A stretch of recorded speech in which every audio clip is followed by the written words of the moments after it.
का हेतु केवल मन इंद्रिय ही है। उसका कोई रूप है, उसका एक गुण है शीतलता देना। अब उसको तुम कटोरे में रखोगे तो क्या कहेंगे? एक कटोरा पानी। उसका कोई आकार है? उसको गिलास में भर लाए तो क्या कहेंगे? एक गिलास पानी। उसका कोई आकार है? एक बाल्टी पानी, एक मटका पानी, एक सुराही पानी। उसका कोई भी आकार नहीं है। उसको आकार किसने दिया है? हाँ, हमने दिया है। लोटे में लोटे जैसा है, गिलास में गिलास जैसा, कटोरी में कटोरी जैसा, बाल्टी में बाल्टी जैसा। और उसके नाम से उसका नाम पड़ जाता है। बाल्टी के नाम से पानी का नाम पड़ गया, गिलास के नाम से पानी का नाम पड़ गया। ऐसे ही यहाँ जो शब्द दिया जाता है आत्मा और परमात्मा, ये शब्द योग का है। भक्त और भगवान शब्द भक्ति का है। ब्रह्म शब्द जीव और ब्रह्म शब्द ज्ञान का है। ये हमारी वो है, क्या नाम, संस्कृति के हिसाब से भाषाएं थोड़ी अलग अलग हैं। इसमें भ्रमित नहीं होना चाहिए, इसलिए वो एक शब्द इस्तेमाल योग में आता है, आत्मा और परमात्मा। आत्मा को वो गुणी मानते हैं, गुण धर्म वाला। आत्मा नहीं है गुण धर्म वाली, लेकिन हमने उसको बना रखा है, दिया हुआ है। इसलिए वो साधना के द्वारा कहते हैं, उसका जो मल विक्षेप और आवरण है वो जब खत्म हो जाता है, आत्मा ही क्या है? परमात्मा, ब्रह्म रूप है वो वेदांत में समझाते हैं। जीव क्या है? चेतन एक ही है। अविद्या के घेरे से वो जीव बन गया, अविद्या की उपाधि से जीव हो गया। और अविद्या हटी, जब माया की उपाधि लगी तो वो क्या हो गया? भगवान हो गया, ईश्वर हो गया। जहाँ विद्या विद्या माया आदि कोई भी नहीं है, वो ज्यों का त्यों ब्रह्म स्वरूप है। वही हमारा होना है वास्तविक अपना। हम ये साधन भजन सत्संग आदि सुनते हैं काहे के लिए? कुछ पाने के लिए है वही डॉक्टर, काहे के लिए?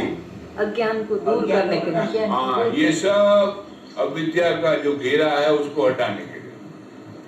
पाना कुछ भी नहीं, नया कुछ भी नहीं होगा। जो नया होगा तो पुराना हो जाएगा। वो जैसा है वैसा ही है, पर हमारा लक्ष्य नहीं होगा, हमारा ध्येय नहीं है। इसलिए साधन को जोर देते हैं जाके संत महात्मा। अब ये जो मिलते हैं वेदांत जानने वाले, अपना जो बड़ा भारी जगत मिथ्या ब्रह्म सत्यम आदि आदि जो महावाक्यों का वर्णन करते हैं, वो करते हैं। इसके लिए वेदांत में कई बार चर्चा हुई है, खट संपत्ति की आवश्यकता होती है। खट संपत्ति किसे कहते हैं? जैसे योग शास्त्र में यम नियम है, वैसे ही वेदांत में सम दम है। उससे संयम आदि समझ लो, लंबी व्याख्या हो जाएगी बहुत। और फिर उपरति का मतलब होता है बैराग जैसा ही, कोई चीज उसको नहीं चाहिए।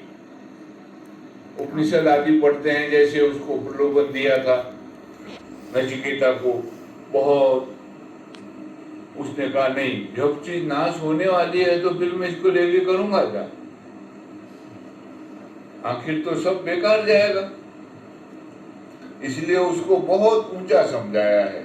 वहां दृष्टांत रूप से समझाने की प्रथा है हमारे यहाँ, लक्षणा दे के समझाते हैं। वो विलक्षण को लक्षण में ले आते हैं। हाँ, वही है यहाँ भी आत्मा में। इसलिए गुण धर्म और जाति आ गई वो मन के द्वारा आती है। उसका जो प्रथम प्रकाश है चेतन का वो काय में पड़ता है, मन में पड़ता है। मन प्रकट करता है उसको बाहर। तो मन जिस वक्त शुद्ध हो जाएगा, पवित्र हो जाएगा, निर्मल हो जाएगा, तो मन नाम की सत्ता नहीं रहती है फिर। मन तभी तक है जब तक हमारे में अविद्या है, जीव भाव है, तब तक मन है। जिस दिन अविद्या मिटी और जीव भाव खत्म हुआ, मन नाम की कोई वस्तु नहीं है। चेतन एक मात्र है, सत्ता मात्र है वो,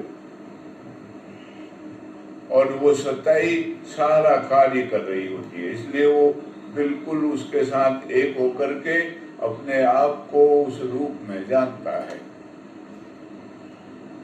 तो यहाँ ये अविद्या के नाश के लिए सब कार्य किए जाते हैं। कई बार मैंने एक दृष्टांत दिया है, कई बार दिया, फिर आज दे देता हूँ। बौद्ध धर्म की कहानी है। बौद्ध धर्म में बहुत, इस देश में बहुत प्रचार रहा है बौद्ध धर्म का। एक समय में बौद्ध मत अपनी चरम पर था, और बुद्ध देव ने जितने जीवों का उद्धार किया इस संसार में किसी महापुरुष ने नहीं किया इतना। उनकी जो शिक्षा थी 500 साल निर्विघ्न चली वो, और 500 साल में बहुत से जीवों का उद्धार हुआ। लेकिन उसके बाद धीरे धीरे विकार आ गए। आदि गुरु भगवान शंकराचार्य ने फिर उसको इस देश से खत्म किया। अभी जो बौद्ध धर्म है ये तो एक मात्र वो है औपचारिकता दिखाने वाले, बाहरी रूप का। इसमें कोई आंतरिक किसी प्रकार की कोई शक्ति का कार्य नहीं होता है, कुछ भी नहीं। ये बाहरी लग रहे हैं, जैसे क्रिश्चियन बन गए, जैसे मोहम्मदन हो गए साहब, और जैसे या राधा स्वामी हो गए, आर्य समाजी हो गए, ऐसे बहुत हो जाते हैं, ऐसा चलता है। लेकिन किसी समय उसका बड़ा प्रभाव था। तो वो कहानी अक्सर सुनाई। चीन में इसका नया नया प्रचार हुआ, लेकिन उस वक्त शक्ति थी इसमें बहुत, और लोग साधना करते थे, सचमुच ज्ञानी होते थे, जानकार महापुरुष होते थे। तो एक लकड़हारा था, लकड़ी बेचता था। तो वो उस समय के 2 आने उसको मिलते थे।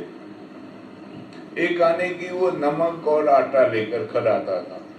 उसकी एक बुढ़िया माँ थी, और वो एक आना वो जमा करता था, कभी टाइम पे टाइम काम आएगा। पुराना जमाना अभावग्रस्त होता था, हमने ही देखा है बहुत ऐसा। स्कूल पढ़ने जाते थे तो 1 पैसा मुश्किल से मिलता था खरीदने में, तो वो 1 पैसे का ही चने आ जाते थे, गुड़ भी आ जाता था, वो खा लेते थे, पानी पी लेते थे। आज का जमाना बदल गया, बहुत अच्छा जमाना आ गया। आज हर एक के जेब में 100-100 के नोट होते हैं। ऐसे ऐसे बढ़िया कपड़े पहनते हैं लोग बाग। राजा अकबर ने भी नहीं पहने, वो बादशाह ने ऐसे कपड़े पहने हैं। तुमने नूरजहां बेगम ने नहीं पहने होंगे ऐसे कपड़े। ऐसा जमाना आ गया है, बहुत अच्छा। लेकिन हमारे अंदर अभावग्रस्त रहते हैं, रोते ही रहते हैं। महंगाई बढ़ गई महाराज, जमाना बड़ा खराब आ गया। मेरी उम्र 74 साल होने को पूरी हो रही है। करीबन 10-12 साल का होगा मैं, होश संभाली होगी। तो 65 साल से यही सुनते आ रहा हूँ। जब सोना 44 रुपए तोला था, तब भी लोग कहते थे महंगाई बड़ी हो गई, आग लग गई, अब क्या करें।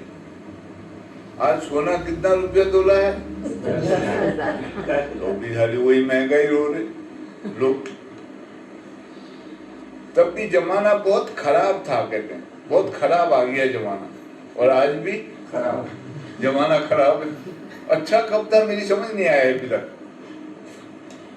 तो हमारे अंतर में अभावग्रस्त हम रहते हैं, दरिद्रता अंदर भरी हुई रहती है। हम हमेशा ही दुखी दुखी जीते हैं। वो किसी ने कहा है ठीक, यहाँ सभी के हाल चंगे हैं। पंजाबी कोई कवि था, उसने कहा यहाँ सभी के हाल चंगे हैं, पर सभी भूखे और नंगे। वो ठीक बात। तो वो एक आना जमा करता था, तो एक दिन लकड़ी ला रहा था वो। तो लकड़ी लाके एक जगह उसने रखी, सुस्त आने के लिए बैठा। तो एक महात्मा थे, बौद्ध महात्मा, वो एक पेड़ के नीचे बैठ के 2-4 आदमियों को सुना रहे थे। ऐसे ही जीवन बीत जाएगा, कुछ हाथ नहीं आना है ही नहीं यहाँ कुछ संसार में जो किसी का हाथ आ गया। एक भ्रम में हम जी रहे हैं, मुफ्त जिंदगी बर्बाद कर रहे हैं, ऐसी काल खा जाएगा हमको। भगवान का भजन करना चाहिए, निर्वाण पद प्राप्त करना चाहिए, उनके धर्म के अनुसार वो समझा रहा था। ये बैठा बैठा सुन रहा था, इसने पानी पुनी पिया, बैठा सुना, वो थका हुआ था। उसने जा करके जब वो सत्संग खत्म हुआ, ये जाने लगे सब, और उसने भी लकड़ी बेचने जाना था बाजार में, उसके पैर पकड़ के हाथ जोड़े, महाराज आपने जो सुनाया इससे मेरा भी कुछ कल्याण हो सकता है। बोला क्या करता है? बोला लकड़ी देता हूँ, काट के लाता हूँ, शहर में बेचता हूँ, 2 आने मिलते हैं मेरे को, एक मेरी माँ है घर और कोई नहीं। तो बोला हाँ, तुम हमारे गुरु महाराज के स्थान पर आओगे तो वो बताएंगे कल्याण का रास्ता तुम्हें। बोला महाराज कहाँ है वो? तो वहां से 3 दिन का रास्ता, पहाड़ पे चढ़ के ऊपर वहां है, वहां आना, वहां तुमको सेवा करोगे, समझा देंगे। बोला अच्छी बात। हाथ जोड़ के मत्था टेका, चला गया। बाजार गया, लकड़ी बेची, 1 आने का सामान ले आया, 1 आना लाया। घर आकर के उसकी माँ रोटी बनाने लगी तो उसने वो 1-1 आने रखे हुए थे, वो गिने तो उसमें 410 1 आने मिले। उसने माँ से कहा 2 पैसे रोज खर्चे होंगे तेरे को, क्योंकि अब एक ही रह जाएगी तू, ये तेरे कम से कम 3 साल के लिए हैं, तो 3 साल के बीच में ही तू गुजर जाएगी, इतने दिन जी नहीं सकेगी। पुराने जमाने में लोगों की उम्रें कम होती थी, अब बढ़ गई। जो खाते पीते अच्छे संपन्न परिवारों के होते थे उनकी उम्रें ज्यादा होती थी, नहीं तो आम लोगों की उम्रें कम थी। यहाँ का जो आंकड़ा था, हम जब पढ़ाते थे, यहाँ की 54 साल की उम्र मापी गई थी, लेकिन अब यहाँ 72-73 साल की हो गई उम्र, कहते हैं बढ़ गई उम्र। आम जनरल आंकड़े होते हैं, एक आदमी के नहीं, सब मिला के। तो बोला माँ मेरे को तू अगर आज्ञा करे तो मैं अपने जीवन का उद्धार करना चाहता हूँ, ये लकड़ी बेच के मैं भी मर जाऊंगा, तू भी मर जाएगी, क्या देखा हमने, क्या पाया। ऐसे ऐसे एक महात्मा ने मेरे को बताया आज, और मैं जा रहा हूँ उनके आश्रम में। वो 3 दिन का रास्ता है, तो वो 1 आना उसमें से लेकर और आटा ले आया। उसकी माँ ने उसके लिए रास्ते के लिए रोटी बना दी और नमक की डली रख दी। पुराने जमाने में ऐसे बहुत से संत भजन करते थे, खाली प्याज और रोटी खा के। एक बड़े संत हुए, बड़ा प्रचार हुआ है उनका, गुजरात में, राजस्थान में बहुत प्रचार है। वल्लभ संप्रदाय कहते हैं उनको, पुष्टि मार्ग। उनका एक बड़ा मंदिर है, भारत में दूसरे नंबर का बड़ा मंदिर है, ठाकुर द्वारा, नाम सुना है? उसके पास है, उदयपुर के पास, नाथद्वारा। हाँ, वो प्याज और बाजरे की रोटी खाते थे, नमक और प्याज के साथ, और वहां भजन करते थे। वहां पर उन्होंने भगवान को नाथ किया, यानी अपने भस्म कर लिया, तो वो जगह का नाम पड़ गया नाथद्वारा। हाँ, वहां की बड़ी लंबी चौड़ी कहानी है, वो फिर कभी सुनाऊंगा।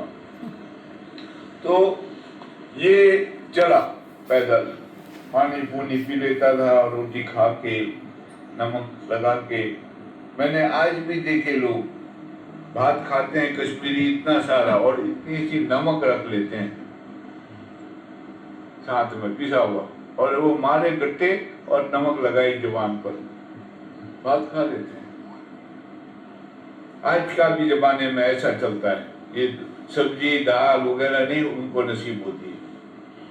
ऐसा वो होता है, समय होता है, खेल है हमारे कर्मों का, भाग्य का, उसको बोलते हैं। जिसके जो लिखा है उसको वही मिलेगा। तो वो पहुंचा, वहां पहुंचा तो देखा बहुत बड़ा आश्रम है, बहुत से साधु महात्मा हैं सेवा में लगे हुए। कोई झाड़ू लगा रहा, कोई पानी छिड़क रहा है, कोई लकड़ी फाड़ रहा है, कोई कुछ कर रहा है। वो भी एक जगह जाके खड़ा हो गया। तो किसी ने पूछा, भाई कहाँ से आया, क्या नाम है तेरा? तो बोला, मेरा नाम हुई नेन है और मैं दूर गांव से आया हूँ 3 दिन चल के, और एक महात्मा मिले थे मेरे को, उन्होंने बताया था ऐसा ऐसा, मैं इसलिए आया हूँ यहाँ। तो वो महात्मा मिल गए जिसने उसको बताया था, उनको पहचान के उसने हाथ जोड़ा, महाराज मैं आया हूँ। उसने कहा, अच्छा शाम को महाराज जी दर्शन देंगे तो तुमको मैं मिलवाऊंगा, बैठो। बैठ गया वो उधर, और वो भी कुछ करने लग पड़ा। शाम को महाराज बैठे बाहर दर्शन देने के लिए, तो वो भी आया। तो उन्होंने पूछा उससे, महात्मा से, कौन है? बोला, ये एक गांव का है, सेवा करने आया महाराज। तो उसने मत्था मुत्था टेका, सब टेक रहे थे, वो देखा उसने, तो उसको बोला, ठीक है इसको सेवा में भेज दो। सेवा में लगा दिया उसको। तो वो लकड़ी फाड़े उसकी, क्या नाम, रसोई की, और रसोई में झाड़ू लगाए, ये उसका काम था। वहां दिन को शाम को सत्संग होता था, तो वो सत्संग में पीछे आके वो ऐसे बैठता था, सुनता था, फिर चला जाता था, अपनी सेवा करता था। ऐसे ऐसे उसको वहां 14 बरस हो गए सेवा करते करते, और किसी को पता भी नहीं। सब वो बड़े बड़े महात्मा, राजा का कोई रिश्तेदार भी वहां रहता था, वो भी वहां भिक्षु बना हुआ था उनका महात्मा, वो सब सेवा में लगे रहते थे। अच्छा, एक दिन वहां हलचल हो रही थी बड़ी आश्रम में, तो पुलिस वाले भी 2-4 आए हुए थे। तो उसने एक पुलिस वाले से पूछा, क्या बात है, आज तुम लोग कहाँ से आए हो? क्या यहाँ बहुत हो हल्ला मचा हुआ? नहीं तो यहाँ तो शांत रहता था। उन्होंने कहा, महाराज ने उत्तराधिकारी चुनना है, उनका शरीर अब शायद शांत हो जाएगा, इसलिए हलचल मची है। बोला, किसको चुनेंगे? बोला, वो प्रश्न लिखे हुए हैं, उनका जो उत्तर देगा उसको उत्तराधिकारी चुना जाएगा। बोला, क्या क्या प्रश्न है? अब वो तो जानता नहीं, बेचारा अनपढ़ है। तो बोला, उसमें लिखा है, ये सृष्टि की रचना किसने करी? ये आकाश में सूरज और चांद को कौन चलाता है? समय पर बरसात कौन करता है? हम को कौन इस संसार में जिंदा रखता है? हमको मारता है? ऐसे ऐसे उसमें 9 प्रश्न लिखे हुए। जो इनका सही सही उत्तर देगा वो इस गति का उत्तराधिकारी बनेगा, ऐसा ऐलान है वह। अब वो सब लिख लिख के रख रहे हैं, महाराज ने पढ़ने हैं वो पर्चे। इसने कहा, यार मेरा भी लिख दे। तो पुलिस वाला हंसने लगा, बोला, तेरे को नहीं लिखना आता? बोला, नहीं, तू लिख दे। पुलिस वाले को दया आ गई, वो एक कागज ले आया, उसने कहा, बोल। तो उसने उसको लिखा दिया और उसका नाम पूछा, क्या नाम है? तो हुई नेन। क्या काम करता है? यहाँ सेवा करता हूँ, लकड़ी फाड़ता हूँ और रसोई में झाड़ू लगाता हूँ, पानी भरता हूँ। ऐसा लिख के वो भी रखे आए वहां नीचे। अब महाराज बैठे शाम को, उन्होंने एक एक पर्चा पढ़ा, ये किसका है, ये किसका है, ये किसका है। वहां बड़े बड़े विद्वान थे, पढ़ने वाले थे बड़े, वो सब का पढ़ के आखिर में उसका पर्चा आया हाथ, उन्होंने पढ़ा उसको। उसने कहा एकमात्र सत्ता है, उसी ने सृष्टि की रचना उसी से होती है, वही आकाश में सूरज चंद्रमा को चला रहा है, वो नियंता है सृष्टि का, वही बरसात बरसाता है, वही धूप लगाता है, वही सर्दी लाता है, वही सब कुछ करता है। उसके अलावा तो कोई है ही नहीं जो करे। उसके पर्चे में लिखा हुआ था, पुलिस वाले ने लिख दिया था और हंस भी रहा था पुलिस वाला। उन्होंने कहा ये कौन है वही ने, तो वो पीछे बैठा खड़ा हुआ महाराज बोला आओ इधर आओ। उसको बुलाया तो उनका जो वो था देना उसको, उन्होंने अपना दंड और कमंड उसको दिया और अपना चोला पहनाया। बोला आज के बाद ये तुम्हारा मार्गदर्शक होगा, इस गद्दी का उत्तराधिकारी इसको चुन रहा हूं मैं। इसने सही उत्तर दिया है और किसी ने नहीं दिया है, इसने सत्संग सुना है मेरा। अब वहां कोई बता रहा था ब्रह्मा ने सृष्टि बनाई है, फलाना बारिश बरसाता है, फलाना ये करता है वो करता है, सबने अपने अपने उत्तर लिखे हुए थे। तो वहां तो हल्ला मच गया एकदम। अब ये मैंने कल भी कहा था ना, हम गुरु गुरु सब कहते हैं, लेकिन अगर एक भी बात की मान लें तो बड़ी बात। पैर भी छूते हैं, मत्था भी टेकते हैं और महाराज महाराज भी करते हैं, लेकिन ये सब क्या है? ये धर्म की औपचारिकताएं हैं, पूरी करते हैं। कहा है ऐसा, लिखा है, कहीं पढ़ा है, कहीं से सुना है हमने, लेकिन हमारे अपने अंतर मन से वो प्रकट नहीं है। तो इसलिए कभी भी नाराज हो जाएंगे, कभी भी चले जाएंगे। थोड़ी सी बात हम अपनी मनवाते हैं और कहेंगे आज्ञा महाराज। यहाँ आते हैं बड़े सामान सुमन बांध के बाहर रख देते हैं, फिर कहते हैं आज्ञा दो। फिर अब बताओ, सामान तो पहले बांध के रख दिया है, अब आज्ञा बाद में मांग रहे हो। इसका मतलब बोलो अच्छा जाओ, तुम्हारा कल्याण होगा। वो बोले या ना बोले, लेकिन हम बुलवा लेंगे उनसे। ऐसा होता है ज्यादातर हमारा सारा कार्य। तो वो हल्ला मच गया, नहीं ये नहीं हो सकता, ये नहीं हो सकता, ये अनपढ़ गंवार और यहाँ सेवा करने वाला और लकड़ी मार रहा है आज 14 बरस 15 बरस से, ये कैसे उत्तराधिकारी हो जाएगा? तो वो राजा के रिश्तेदार भी थे वहां बीच में आए हुए, वो साधु बने हुए थे, वो चाहते थे हम बने उत्तराधिकारी। उसको उन्होंने वो फरवा और वो चोला दिया अपने खाने का, बोला बेटा तुम जाओ यहाँ से। उसने कहा महाराज आज्ञा, मत्था टेका, चल पड़ा वो। और उसको छोड़ने के लिए महाराज आए। रात की बात है, रात को उसको निकाला, नहीं तो मार देंगे उसको। निकाल के दूर एक नदी थी, उसके किनारे वो पहुंचे। वो नदी में एक वो था, डोंगी थी, उससे पार जाना था उसने डोंगी से। तो वहां पर वो जो राजा का रिश्तेदार उत्तराधिकारी बनना चाहता था, खास था, वो आ गया दौड़ के, उसने उनको पकड़ लिया। बोला ये फरुआ पर मेरा हक है और ये चोला भी मैं पहनूंगा। तो उसने वो फरुआ फेंक दिया दूर और वो चोला भी उतार के फेंक दिया। एक लंगोट थी बस।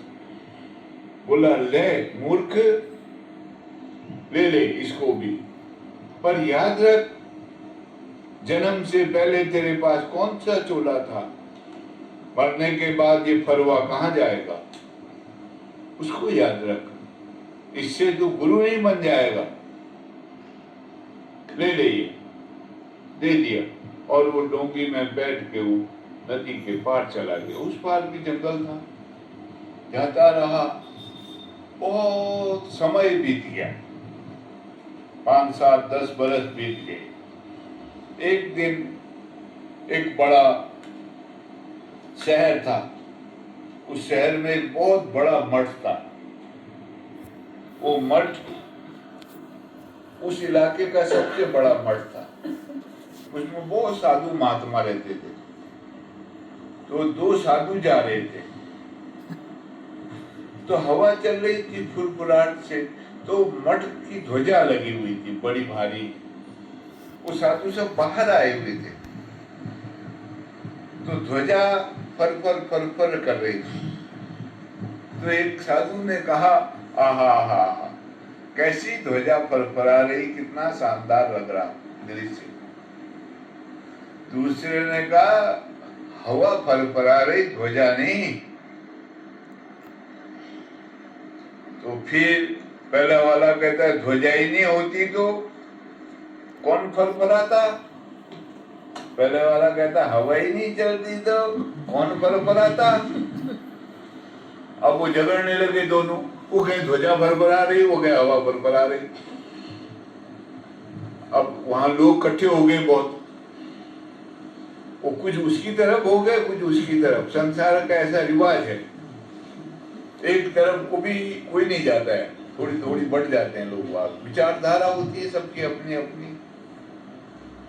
तो दूर से एक और साधु को देखा आ रहा है, थोड़ी ज्यादा उम्र का है, हाथ में बड़ी लट्ठी ली हुई है, एक फरुआ हाथ में लिया आ रहा है। बोला, एक महात्मा आगे और इनसे पूछो, सबने बोला। वो आए तो वो दोनों महात्माओं ने कहा, आप बताओ महाराज, ये ध्वजा फरफरा रही कि हवा फरफरा रही? मैं कह रहा हूं ध्वजा फरफरा रही, ये कह रहा हवा फरफरा रही, बताओ। तो उसने देखा दोनों को गौर से, और वो लोग बाग भी बड़े सब वो ख्याल में कि अब ये उत्तर क्या देता है। जीवन इस काम में व्यर्थ गंवा दे, अंतर में चिंतन में लगो, क्या बताया है गुरुजी ने वो सोचो। ये कहाँ झगड़े में पड़ गए? जो संसार का कार्य हो रहा उसको होने दो। तुम उसके ऊपर मीन मेघ निकालने वाले कौन होते हो? कोई हवा को दोष दे रहा तो कोई ध्वजा को। तब वो जैसे रामायण में कहते हैं ना, साधु साधु कर ब्रह्म बखाना, ऐसे ही उत्सव ने कहा, वाह वाह वाह वाह, क्या बात है, साधु पुरुष आए हैं, साधु पुरुष आए। साधु का नाम बड़ा ऊंचा है। ये पढ़े थे ना पहले किताब, साधु में साधुता। हाँ, बड़ा सम्मानित शब्द था साधु। पुराने समय में जो बहुत अक्ल की बात करे, बुद्धिमानी की बात करे, तो उसको साधुवाद कहते थे, साधुवाद देते थे। तो वहां भी वो सब साधु आए करके हल्ला मचा। तो धीरे धीरे खबर मठ वाले को पड़ गई। जो मठ के बड़े मानते थे उनको पता लगा, वो आए, उन्होंने उनका स्वागत किया, बिठाया उनको अंदर। और बाद में ये उस मठ के उत्तराधिकारी बन गए। वो मठ के अंदर था वो मठ भी, इसके अंदर था वो मठ भी बड़ा, दूसरा जहां से इसको भगा दिया था। तो कहानी ऐसी आती है, हमारी मानसिकता से जो निर्गुण निराकार है, सब गुणों से परे है, वो सगुण और साकार हो जाता है। कैसे? वो हमारी जो मानसिकता के गुण हैं वो उसमें आरोपित हो जाते हैं। इसको आरोपित अध्यास कहते हैं। तो वो गुण वाला हो जाता है। तुलसीदास जी ने बहुत सुंदर लिखा है शब्द में, वो कहते हैं, जड़ चेतन गुण दोषमय विश्व कीन करतार, गए हंस गुण संत परिहरिवार विकार। जड़ और चेतन दोनों में गुण और दोष हैं। गुण भी हैं और दोष भी हैं। चेतन में भी होंगे, है नहीं, लेकिन हम उनमें देख पाएंगे। कितने बड़े से बड़ा कोई महापुरुष हो, उसमें भी तो हम दोष देखते हैं कि नहीं? दोष होते हैं उसमें, लेकिन हमारी दृष्टि, इसलिए ऋचा कहती है वेद की, दृष्टि ज्ञानमयी कृत्वा पश्येत ब्रह्ममयी जगत। किसको ज्ञानमयी? हमने भगवान देखना है संसार में, तो क्या करना पड़ेगा? दृष्टि को ज्ञानमयी बनाना पड़ेगा। जो सृष्टि है वो क्या है? हमारी दृष्टि ही सृष्टि है। दृष्टि से अलावा कोई सृष्टि है नहीं। इसलिए ये वृत्ति प्रभाकर का मतलब ये होता है, हमारी वृत्ति जाकर एकाकार होती है। ये इसमें हमारी ये वृत्ति आके एकाकार हुई तो हमको पता लगा ये भगवत गीता है। इसको पता है? नहीं। ये कहाँ है? ये हाँ, ये कहीं नहीं है, ये हमारे में है। बस ऐसा ही ये सृष्टि का सारा रहस्य है। यही समझना है, साधन भजन इसलिए किया जाता है अपनी दृष्टि को शुद्ध करने के लिए, अपने अंतःकरण को शुद्ध करने के लिए, अपने मन को शुद्ध करने के लिए। उससे कोई नई वस्तु की प्राप्ति नहीं है, पर हमारे अंतःकरण में जो संसार बस गया है उसको बाहर निकालना है। ये जरूरी है हमारे अंतःकरण में। इसलिए वो रामचरितमानस कहते हैं। वो हमारा अंतःकरण कामचरितमानस है, काम बसा हुआ है उसमें।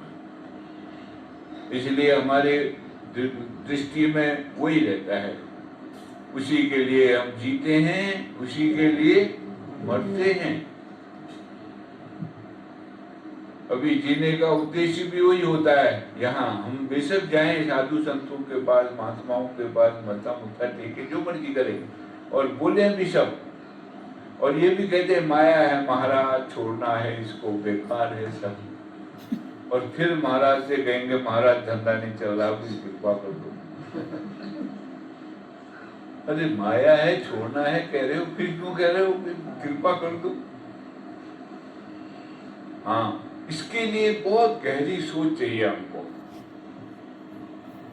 हम यहाँ बोलते हैं, भजन गाते हैं, सीताराम सीताराम सीताराम कहिए, जाहि विधि राखे राम ताहि विधि रहिए। लेकिन राजी नहीं होंगे जिस विधि में उसने रखा है। विधि कोई बढ़िया चाहिए हमको रहने की।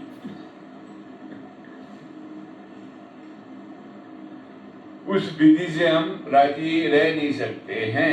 इसलिए फिर थोड़ा सा जरूरत पड़ेगी समझने की, गहराई में उतरने के लिए। हमारे अंदर विवेक की जागृति होगी तब। होई विवेक मोह भ्रम भागा, तब रघुनाथ चरण अनुरागा। होगा विवेक हमको जब, तभी मोह का, ये संसारिक मोह का भ्रम भागेगा। तब भगवान के चरणों में हमारा प्रेम होगा, अनुराग होगा। तब भगवान को समझ पाएंगे हम, उससे पहले नहीं।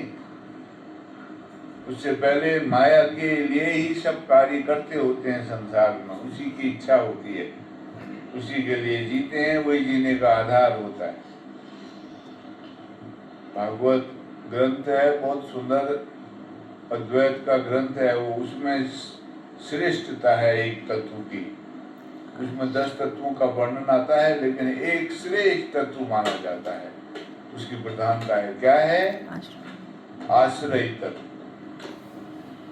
हमारे जीवन का आश्रय क्या है? इसलिए वो आखिरी जब प्रकरण आएगा तो उसमें लिखा होता है सत्यम परम धीमहि। एकमात्र सत्य ही है परम धारण करने योग्य, ध्यान करने योग्य, वही है, सत्य ही है। तो आश्रय किसका है जीवन में, वो मुख्य है। इसलिए उसमें उसकी महत्वता है। तो इसलिए वो आत्मा जो है निर्गुण निराकार है और एक ही है, दो नहीं है। तुम्हारे में अलग आत्मा, मेरे में अलग आत्मा, ऐसा नहीं है। लेकिन मेरी इच्छाएं, मेरी वासनाएं अलग हैं, तुम्हारी अलग है, इसलिए वो अलग अलग हो गई। जिस दिन ये सब खत्म हो जाती है, वासना, इच्छाएं, तो आत्मा ब्रह्म रूप में रहती है। जब उसको आत्मा रूप में बोला जाता है तो उसको एक एक व्यक्ति के हिसाब से बोला जाता है, और जब उसको समष्टि रूप में बोलते हैं, ये व्यष्टि रूप में आत्मा होती है, समष्टि रूप में वही ब्रह्म होता है। ब्रह्म का मतलब व्यापक, एक चेतन तत्व, एक चेतन सत्ता, बस बस वो ही है। वो जैसे जल कटोरी में, अब ये पंखा चल रहा है, अब यहाँ लाइट जल रही है, अगर एसी लगा दोगे ठंडी हवा आएगी, और ये फ्रिज लगा दोगे तो वो ठंडा करेगा, यहाँ अभी हीटर लगा दोगे तो गर्म कर देगा। बिजली क्या है? वो ना गर्म है ना ठंडी है, वो सबको चालू कर देती है। अब इंस्ट्रूमेंट हमारे आगे के हैं काम करने वाले, ऐसे ही वो चेतन जो आत्म तत्व है वो एक ही है सब में। इसलिए संतों ने उसके लिए बनाए हैं चार स्टॉपेज होते हैं उसके, परा, पश्यंती, मध्यमा और मैथिली। उन जगहों से गुजर के उनके भावों को धारण करके वो प्रकट होती है संसार में, इसलिए उनको चार वाणियों के हिसाब से बोला जाता है। तो आज इतना ही, बाकी